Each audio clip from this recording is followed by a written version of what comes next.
حضرت خدیجہ الکبریٰ کو جب حضور کے اوصاف کا پتہ چلا تو یہ مکہ کی ملکہ تجار تھی،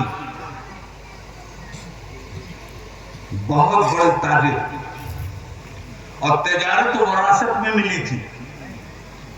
باپ بھی مکہ کے سردار تھے اپنے قبیلے کے، ماں بھی نہایت ہی دولت مند، چچا اور پورا گھرانہ دولت کے سمندر میں ڈوبا ہوا، شوہر کی بھی وہی پوزیشن۔ عین عالم جوانی میں حضرت خدیجہ کے شوہر کا بھی انتقال ہو جاتا ہے اور والد کا۔ اب اپنے رشتہ داروں کے ذریعے اپنا کاروبار تجارت انہوں نے چلانا شروع کی۔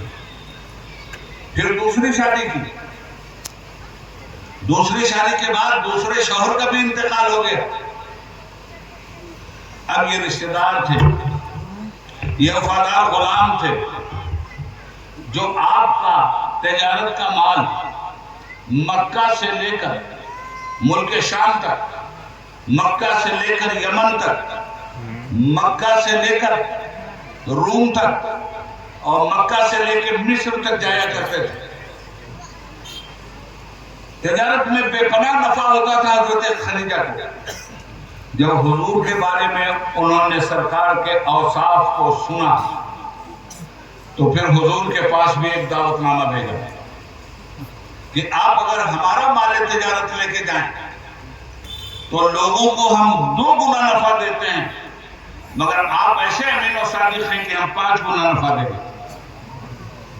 میرے آقا نے اپنے رفیق چچا، شفیق چچا، جان سے زیادہ پیارے چچا، جن کے انتقال کے بعد ہی رسول پاک میں اس سال کا نام ہی عام الحزن رکھ دیا، غم کا سال، اور اس لیے غم کا سال رکھا کہ وہ رفیق حیات بھی چل بسی جس کا نام خدیجہ الکبریٰ تھا، اور اسلام کا محافظ وہ ابو طالب بھی چلا گیا جو ہر قدم پر اسلام کا محافظ بن کر پیغمبر اسلام کے ساتھ کھڑا رہا۔ میں ڈنکے کی چوٹ پہ کہتا ہوں کہ جتنا بڑا احسان ہم مسلمانوں پر حضرت ابو طالب کا ہے، اتنا بڑا احسان اور بھی کہیں دور دور تک نظر نہیں آتا۔ نبوت کو پالا ہے گود میں، رسول کو کھلایا ہے گود میں۔ شاب ابی طالب نے مصطفیٰ کی حفاظت کس طرح کی ہے؟ 3 سال کا بائیکاٹ، یہ جو NRC آپ کا آیا تھا، یہ جو CAA آیا تھا آپ کا، الگ ایک کیمپ میں لے جا کے آپ کو رکھنا، یہی NRC مکہ والوں نے رسول اللہ پہ لگائی تھی، یہی CAA رسول اللہ پہ لگا تھا۔ پورا خاندان بنو ہاشم قید کر لیا گیا، پہاڑ کے درے میں 3 سال تک کی یہ صحبتیں اٹھائی ہیں میرے آقا نے۔ 3 سال اس درے میں کون تھا؟ یہی ابو طالب تھے۔ جنگ ابو طالب سے لوگوں کی نہیں تھی، لوگوں کی جنگ تو اسلام سے تھی، لوگوں کی جنگ تو پیغمبر اسلام سے تھی۔ تو ابو طالب صرف بھتیجے کی حفاظت نہیں کر رہے تھے، وہ وقت کے پیغمبر کے محافظ بھی تھے، وقت کے رسالت کے محافظ بھی بن کے کھڑے ہوئے تھے۔ اس سچائی سے انکار کرنا احسان فراموشی ہے۔ حضرت گرامی، عالم یہ تھا حضور سے محبت کا کہ رات میں کوئی رسول اللہ کو تکلیف نہ پہنچا دے تو ایک جگہ حضور کا بستر اس گھاٹی میں وہ لگاتے تھے اور حضور کو سب کے سامنے سلا دیتے تھے۔ پھر تھوڑی دیر کے بعد جب لوگ سوتے تھے تو حضور کا بستر بدل دیتے تھے اور یہاں لا کے اپنے بیٹے کو سلا دیتے تھے، کبھی علی کو سلا دیتے تھے اور کبھی عقیل کو سلا دیتے تھے کہ اگر حملہ بھی ہو تو لوگ محمد سمجھ کے حملہ کریں، مگر یہ حملہ میرے بھتیجے پہ نہ ہونے پائے، میرا بچہ محفوظ رہے، میرا محمد محفوظ رہے۔ یہ تاریخ ہے۔ تو اپنے چچا سے حضور نے مشورہ کیا کہ چچا، خدیجہ ملکہ تجار کی طرف سے ان کی تجارت کا سامان لے جانے اور اجرت دینے کا پیغام آیا۔ جناب ابو طالب نے فرمایا کہ کوئی مذاکرہ نہیں. اب یہ سفر حضور کا شروع ہوتا ہے. مال تجارت حضرت خدیجہ الکبریٰ کا لے کر اللہ نے بے پناہ برکت دی. خوب اس تجارت میں اضافہ ہوا.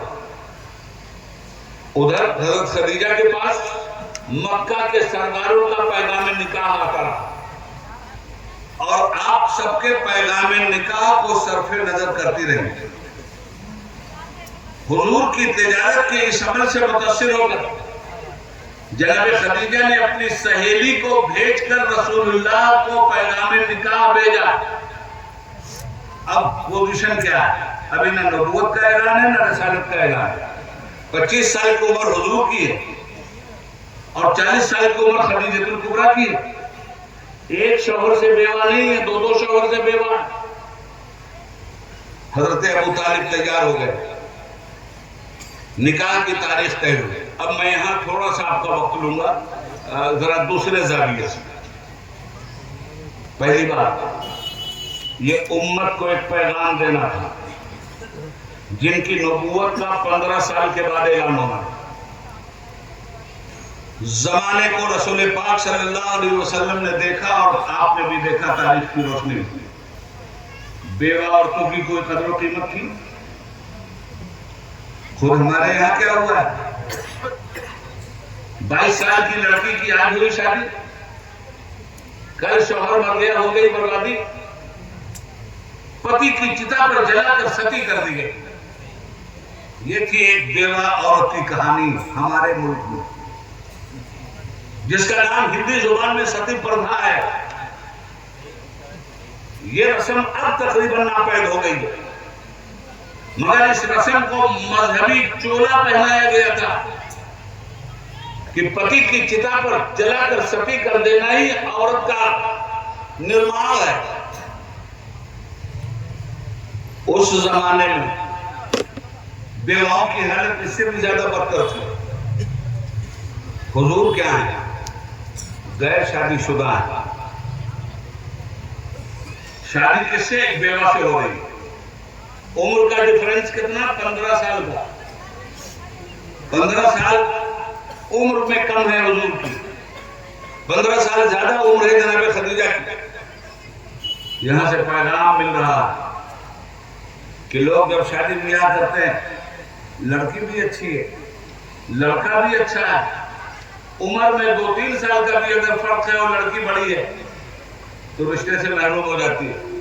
لڑکا اگر تنومند ہے، عمر میں لڑکی سے 5 سال ہی چھوٹا صحیح، اگر لڑکی کے برابر لڑکی کے کٹکاٹھی کا مقابلہ کر سکتا ہے، اپنی جوانی یا تنومندی کی حیثیت سے مسکرا کے سامنے آتا ہے، تو شادی کرنا ہمارے ملک میں تو مسلمانوں میں بھی عیب مانا جاتا ہے.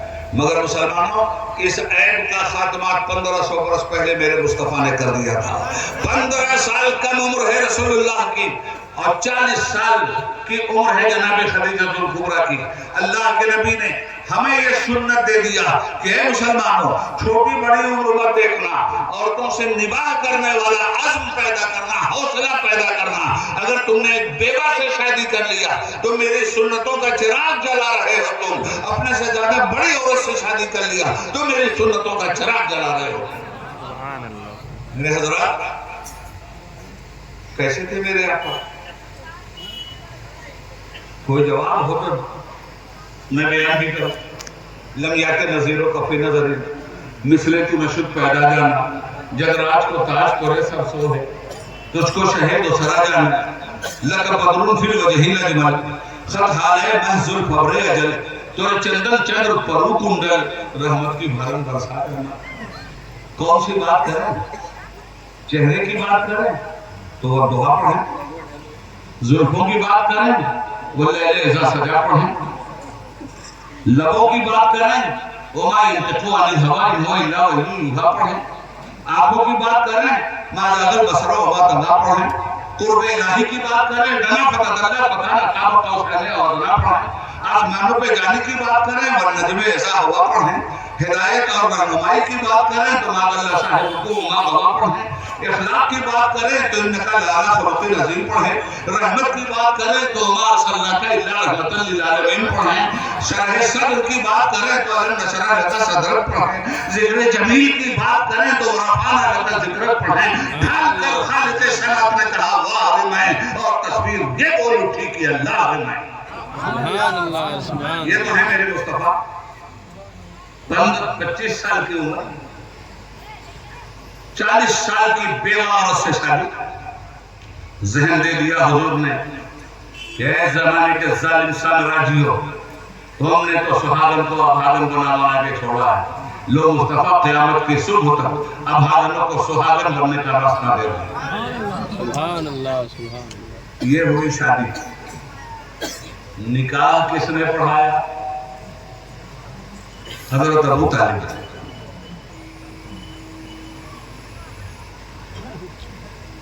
15 سال کا عرصہ بغیر اعلان نبوت کا اپنی اس پہلی رفیقہ حیات کے ساتھ سرکار نے گزارا۔ 35 سال کی عمر جب حضور کی ہوئی تو حضور کو اس سماج کی بدعنوانی بے انتہا ستانے لگی۔ جب ظلم ہو رہا تھا تو ظلم کے خلاف فریاد رسول اللہ تلاش کر رہے تھے۔ جب برائیاں شباب پہ تھی تو برائیوں کو بھلائیوں میں تبدیل کرنے کی دوا رسول اللہ تلاش کر رہے تھے، اور جب مکہ کی دھرتی پر وہ دوا تلاش کیا نہیں ملی، مکہ کے لوگوں سے کہا حکیم ہو طبیب ہو تو بتاؤ، کوئی نہیں بولا، تو پھر مکہ کے پہاڑوں کے اندر گئے، کہا ہے پہاڑیوں تم بولو، اے ریت اور ریگزار کے ذروں تم بولو۔ اور 35 سال کی عمر سے لے کر 40 سال کی عمر تک جا کر یہی دوا تلاش کرتے رہے۔ 40 سال کی جب عمر آئی تو وہ فرشتہ آیا جو محبت روحانیت ہے، جو وحی الہی کا محافظ ہے۔ اور پھر آپ نے علماء سے سنا کہ اقرا بسم ربک الذی نازل ہوئی، 5 آیتیں لے کر حضور پہاڑ سے نیچے آئے۔ اس پہاڑ کا نام کیا ہے؟ جبل النور۔ اس پہاڑ کی کھو جس کو غار کہتے ہیں، اس غار کا نام کیا ہے؟ غار ہرا۔ سب میں بیان کرتا ہے تو مدیر صاحب یہ ہرا کیا ہے؟ جناب والا اس چیز کی تلاش تھی، عقیدے کی حفاظت کی تلاش، اعمال صالحہ کی تلاش، ایمان باللہ کی تلاش، شرک سے بچنے کی تلاش، کفر کا تلقبہ کرنے کی تلاش، بدعتوں کا گلا کاٹنے کی تلاش، اندھیروں کو اجالوں میں تبدیل کرنے کی تلاش، من الظلمات الی النور، اندھیرے سے نور کی طرف لانے کی تلاش۔ قرآن نازل ہو گیا، گھر آیا، اور آنے کے بعد حضرت خدیجہ سے کہا خدیجہ مجھے چادر اڑا دو۔ کانپ رہے تھے، لرز رہے تھے۔ جب تھوڑی دیر کے بعد سکون ہوا، یہ علماء بیان کرتے ہیں، سنا ہوگا آپ نے، مجھے یہ سنانا چاہیے آپ کو۔ سکون ہوا تو کہا خدیجہ میں نے ایسا ایسا دیکھا اور ایسے ایسے آنے والا آیا اور یہ آیتیں لے کے آئے، مجھے اتنا ڈر لگ رہا ہے کہ مجھے اپنی جان کی ہلاکت کا خطرہ لگ رہا ہے۔ اب سنیے، یہ پہلی خاتون ہیں، یہ ام المومنین ہیں، جن کی امہات المومنین کانفرنس آپ کر رہے ہو۔ یہ فرسٹ ہیں، پہلی عورت ہیں جنہوں نے کہا یا رسول اللہ آپ پریشان نہ ہو، آپ اور ہلاک ہو جائیں، ہلاک ہونے والوں کو تو بچانا آپ کا شیوا ہے، بیماروں کو شفا دینے والے آپ طبیب حاذق ہیں، بے آسراؤں کا آپ آسرا ہیں، یتیموں کا منجو ماوا ہیں، دوسروں کے دکھ درد کا سہارا ہیں۔ آپ کے ذریعے تو ہلاک ہونے والے زندگی پاتے ہیں۔ خدا کی قسم جس کے قبضے قدرت میں خدیجہ کی جان ہے، خدیجہ کا رب آپ کو کبھی ہلاک نہیں کرے گا۔ اب یہی چیز لقد کان لکم فی رسول اللہ اسوۃ حسنہ پڑھتے ہیں حضور کے عمل میں تمہارے لیے بہترین نمونہ کتنا ہوگا یہ خان کی عمل کتنا ہے، ہوگی یہ ازدواجی عمل ہے. بیوی سے زیادہ شوہر کی کمی کون نہیں جانتا؟ کون جانتا ہے؟ کتنے بڑے بھی پاسا ہوں حضرت، کتنا بھی جبہ کبہ پہن کے آئے حضرت، حضرت کے گھر میں جو حضرت بیٹھی وہ اچھی طرح حساب کتاب لے لیتی ہیں. ایک بزرگ تھے، بیوی بڑی ٹیڑھی تھی، اب وہ کہیں سیدھی نہ ہو، اور یہ تھے صاحب کرامت بزرگ. تو ایک دن وہ سوچا یار یہ ایسے نہیں مانے گا، اب ذرا اپنی کرامت دکھاتا ہوں. تو یہ بڑا سا آنگن تھا، بیٹھی ہوئی تھی محترمہ، وہ باہر نکل کے گئے اور جا کے انہوں نے اور چکر اپنے ہی گھر کے صحن پہ لگانے لگے. ان کی جو نظر اٹھی، دیکھا کہ ایک آدمی فضا میں میرے آنگن کے اوپر چکر لگا رہا ہے. بولی ہاں یہ ہے اللہ کا ولی. آتے ہیں میاں تو بتاتی ہوں ان کو، بڑے بھائی پاس ہوتے ہیں. یہ بھائی شوہر آئے گھر میں تو بولی جی سنو جی، جا کے ہاتھ پر چماتے رہتے ہو، ہم نے جانتے ہیں تمہارے ایسے. آج ہم نے دیکھا ہے ولی. کہاں دیکھا؟ ارے کہا میرے گھر کے اوپر خدا کی قسم میں نے اپنی آنکھ سے دیکھا اڑ رہا تھا. کہا ولی مان لیا اس کو؟ کہا یار میں ہی تو تھا. کہا تم تھے اسی لیے ٹیڑھے ٹیڑھے اڑ رہے. ہو گئی بات.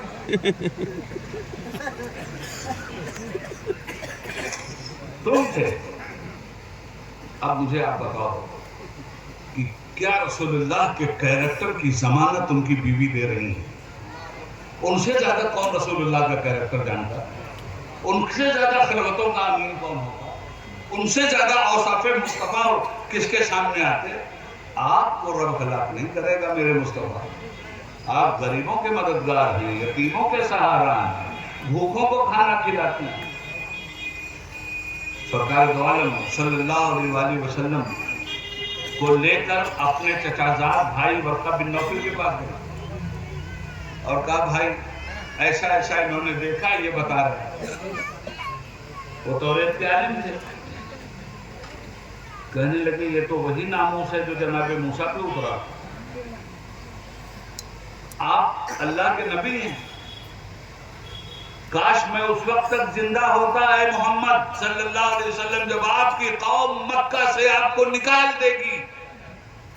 تو سرکار کو تو بڑا چنبھا ہوا، بڑا تعجب ہوا.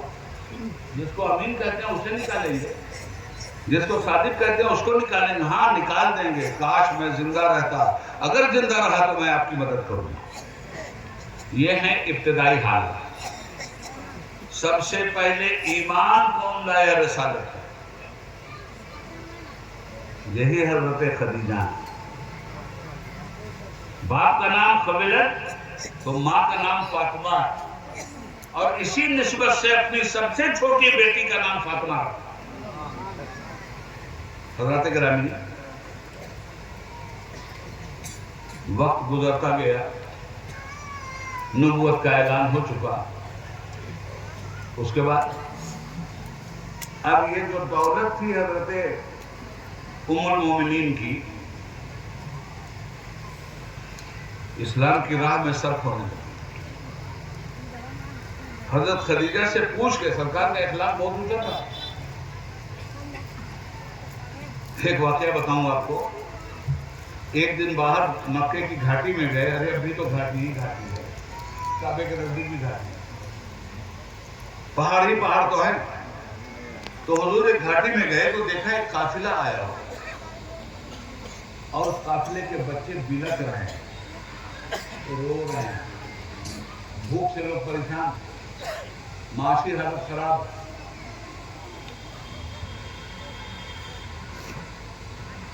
آج غزہ کے بچے بھی ہمارے رو رہے ہیں. آج ہماری ماں کی عفت و آبرو کے خون ہو رہے ہیں. اور یہ دنیا کے مسلم نمک حرام بادشاہ ان نمک حراموں کی نمک حرامیاں ان کے لیے جہنم کا دروازہ سیدھے کھول رہی ہے. اس لیے کہ قرآن کریم نے فرمایا کہ جب مظلومین پر ظلم و ستم کی انتہا ہوتی ہے تو پکارتے ہیں مجھے، اے اللہ بھیج دے ہمارے مددگاروں کو، اے اللہ یہ ظلم و ستم ہم پر کب تک ہوگا، اے اللہ ظلم و ستم کا پنجہ توڑنے والوں کو بھیج. آج دنیا میں 1 ارب سے زیادہ ظلم و ستم کا پنجہ توڑنے والی، کلمہ پڑھنے والی یہ قوم دکھلائی دے رہی ہے، مگر سعودی عرب کے ٹینکوں میں کیڑے پڑ گئے ہیں. ایران کے علاوہ کوئی بولنے کے لیے تیار نہیں ہے، حزب اللہ کے علاوہ کوئی لڑنے کے لیے تیار نہیں ہے، اور موت پہ تاؤ دے دے کر کے جنت ہمارے باپ کی ہے. لڑائی لڑی جا رہی ہے. سلام غازیوں کو جو آج بھی قبلہ اول کی حفاظت کے لیے شہادت کا جام نوش کر رہے ہیں. اللہ سے گڑگڑا کے دعائیں کرو ان کی فتح یابی کے لیے. جو حال کل کربلا میں کیا گیا تھا وہ حال آج غزہ میں ہو رہا ہے. جو حال کل شعب ابی طالب میں ہوا تھا ان حالات سے آج ملت وہاں گزر رہی ہے. یہاں نلی نہاری میں لوگ مست ہیں،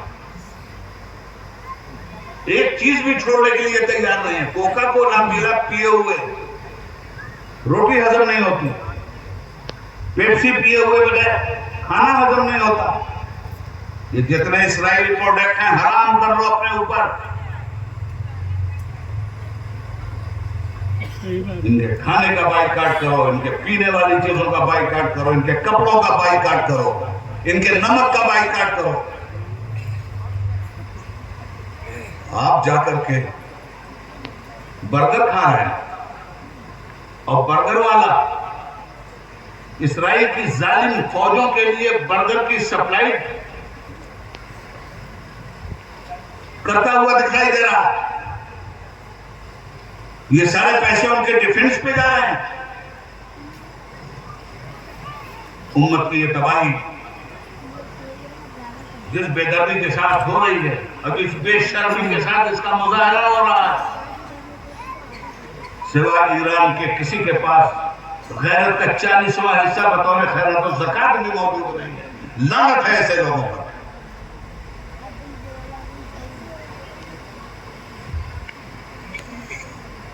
ایک قافلہ آیا تھا، سرکار نے دیکھا بھوکے لوگ واپس آئے، مال تو بیوی کا تھا.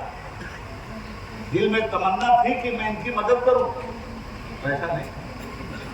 اتار آ کے ایک چادر اڑ کے لیٹ حضرت خدیجۃ الکبریٰ قریب آئی تو کہا سرکار یہ لبوں کا تبسم کیوں رکا ہوا؟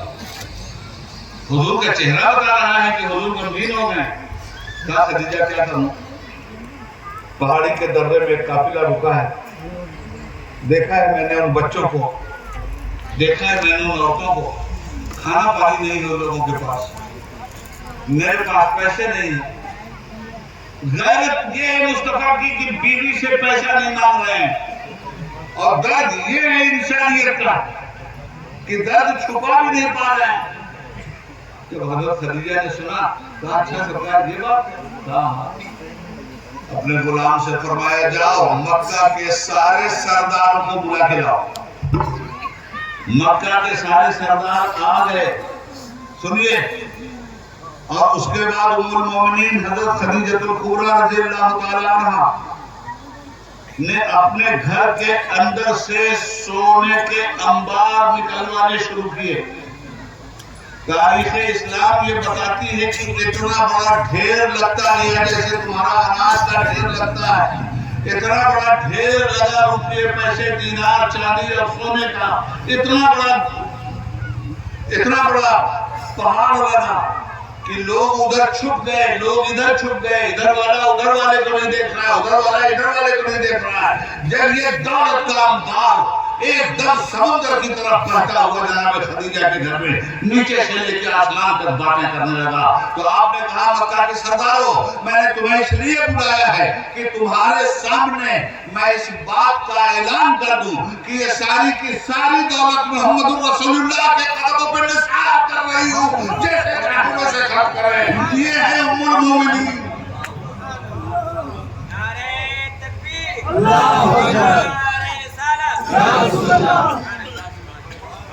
یہ ام المومنین ہے.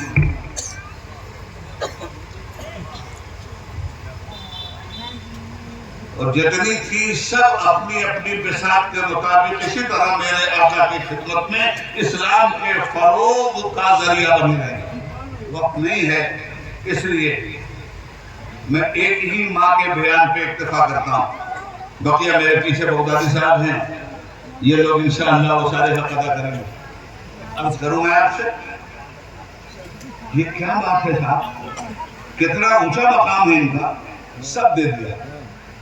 اور پوری زندگی یہ صاحب ابی طالب کی قیدی جب بنے لو تو سیدہ بھی تھی، خدیجہ الکبریٰ بھی تھی، ناز و نعیم والی شہزادی. پتے کھا کر کے صاحب ابی طالب نے 3 سال گزار رہی، مصیبتیں اٹھا اٹھا کے گزار رہی. ان ماؤں کا تذکرہ نہیں ہونا چاہیے، ان کے بارے میں آپ کو نہیں پتا ہونا چاہیے، ان کے بارے میں آپ کی کوئی نالج نہیں ہونی چاہیے. یہ ہے ان کا معاملہ اور یہ ہے ان کا حال.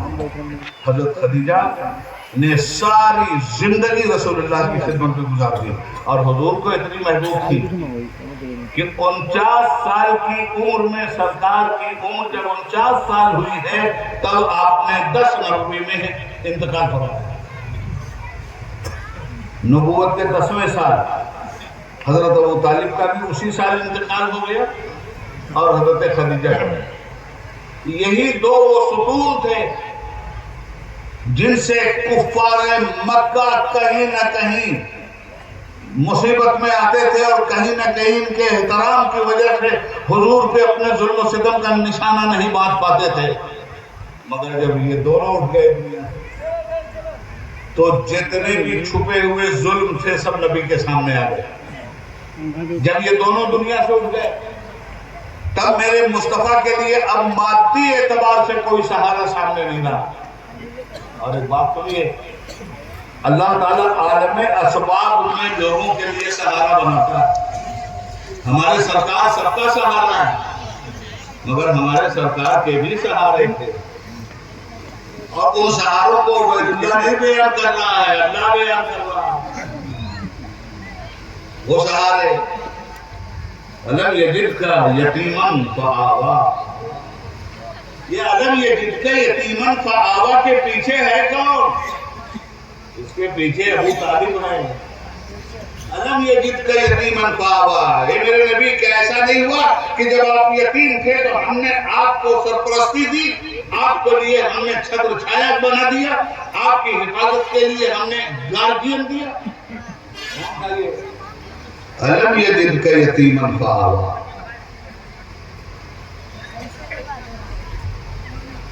آپ جب غیر غنی تھے تو ہم نے آپ کو غنی بنا دیا. جب آپ کے پاس دولت نہیں تھی تو آپ کے پیچھے دولت کا انبار لگا دیا اور دولت کے انبار کے پیچھے جنت کی وہ ملکہ کھڑی تھی جس کا نام خدیجہ الکبریٰ تھا. میرے آقا نے فرمایا سب سے زیادہ 4 عورتوں کی جنت میں اہل جنت عورتوں کے مقابلے میں فضیلت ہے. یہ 4 عورتیں سب سے زیادہ فضیلت مآب ہیں. پوچھا گیا یا رسول اللہ کون کون؟ تو فرمایا فرعون جیسے ظالم بادشاہ کی بیوی آسیہ، سیدنا عیسیٰ ابن مریم علیہ السلام کی والدہ مریم، اور میری بیٹی کی والدہ خدیجہ اور خدیجہ کی بیٹی فاطمہ. یہ ہے وہ 4. تو حضور نے جو شادی کی 11 شادیاں ہیں اور دنیا اس کا تمثل رکھتی. کہیں سے عورتوں کی زندگی کی کفالت کا کوئی شعبہ ایسا ہے جس کی سردار ایک بیوی ہے تو کہیں سے عورتوں کی زندگی کے کسی شعبے کی سردار کوئی دوسری بیوی ہے، تو کہیں سے عورتوں کے مسائل کی سردار کوئی تیسری بیوی ہے، تو کہیں سے عورتوں کے صبر و عفت کی سردار کوئی چوتھی بیوی ہے۔ موقع نہیں ہے ورنہ میں گنواتا آپ کو۔ تو عرض یہ کرنا چاہتا ہوں کہ ان ماں کا احترام ہمیں ایمانی اعتبار سے ہم پر فرض ہے، اور یہ فرض آج تک ہم پر قرض ہے۔ انہوں نے کہیں بخارت سے کام لے لیا۔ قرآن کریم میں اگر ان کے اہل بیت ہونے کا اعلان کیا ہے تو امہات المومنین نے 15 کے اہل بیت ہونے کا اعلان کیا ہے۔ اچھا خود امہات المومنین نے اعلان کیا کیا؟ انہوں نے تو اتباع کیا ہے۔ اعلان تو اس نے کیا ہے جس کی زبان ہوا انتقال الہوا ہے، ان ہو الا وحی یوحا۔ یہ اعلان تو میرے مصطفیٰ کا ہے۔ تو حضرات بس اتنی سی بات ہے، اور اسی لیے یہ کانفرنس ہوئی ہے کہ امت کی ماں کو پہچانیے۔ حضرت عائشہ صدیقہ سے پوچھا گیا کہ رسول پاک صلی اللہ علیہ وسلم کو مردوں میں سب سے زیادہ محبوب کون تھا؟ تو انہوں نے کہا حضرت علی تھے۔ پوچھا عورتوں میں سب سے زیادہ محبوب حضور کو کون تھا؟ کہا سیدہ فاطمہ۔ کہا بچوں میں سب سے زیادہ محبوب کون سے بچے تھے؟ کہا حسن تھے، حسین تھے۔ اب ان کو جو محبوب نہ مانے وہ مردود ہے۔ یہ تھوڑی سی باتیں میں نے آپ سے عرض کر دی۔ اب میں اپنے فاضل مقررین کا بھی وقت نہیں لینا چاہتا، اور کام بھی بہت زیادہ ہے۔ انشاءاللہ پھر کبھی اللہ نے چاہا تو آپ سے بات ہوگی۔ اللہ تعالیٰ ازواج مطہرات کے عمل کو ہماری خاص طور پہ بہنیں سن رہی ہوں گی اپنانے کی توفیق ہمیں عطا فرمائے۔ یہ لوگ بڑے بانٹنے والے لوگ تھے۔ ایک واقعہ اور بیان کر کے بات ختم کر دیتا ہوں۔ ایک دن ساری بیویاں اکٹھا تھیں تو حضور نے فرمایا کہ تم لوگوں میں سے سب سے پہلے میرے پاس کون آئے گا؟ انتقال کیا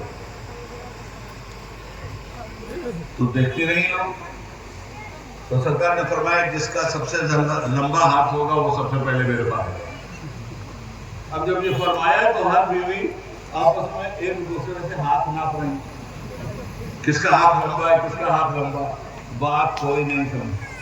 یہ اس ہاتھ کے لمبا ہونے کی بات نہیں تھی، یہ سخاوت کے ہاتھ کے لمبا ہونے کی بات تھی، یہ غریبوں پہ دولت بانٹنے والے ہاتھ کے لمبا ہونے کی بات تھی، اور وہ تھی حضرت زینب جحش رضی اللہ تعالیٰ عنہ۔